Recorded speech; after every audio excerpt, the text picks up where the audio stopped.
Next, the US Army's widening its recruitment pool by allowing people with a history of serious mental illness to enlist. But psychiatrists warn that it could cause further harm to vulnerable recruits. Caleb Maupin has the story. Mental health issues no longer rule you out of serving in the American Army.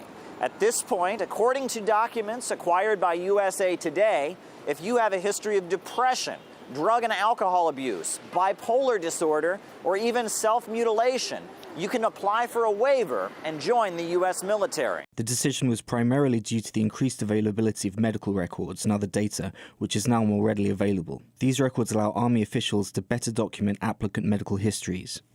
What's more important, if you look at the reasons, is that the Army is having trouble recruiting new soldiers. The number of waivers for marijuana use have increased as well. Chief of Staff Mark Milley says that the Army should be between 540,000 and 550,000.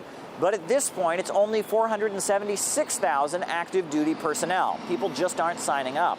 Many of today's youth are not inclined to want to leave their family and friends. They don't want to leave their relatives.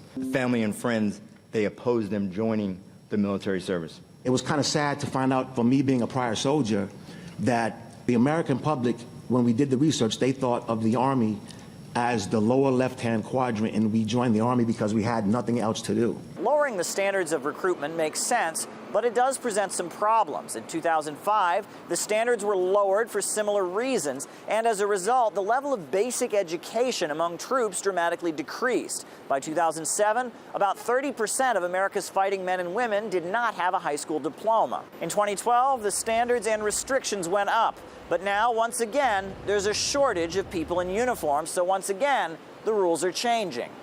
A lot of the standards have been changed and adjusted. We have relaxed the standards too much, in my opinion. We have recruited very heavily in the volunteer force in what I would call the lower middle class and the lower class in our societies that are not wealthy, and that is a fact. The volunteer army is very expensive to fund, to educate, to train, and so on. The incursion and movement into the Middle East the way we did into Afghanistan and Iraq, that took a heavy toll on our armed forces.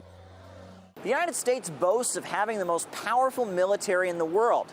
But if you look at how far they're willing to go in lowering the standards of who can be recruited, it seems there are fewer Americans that want to be part of it. Caleb Maupin, RT, New York.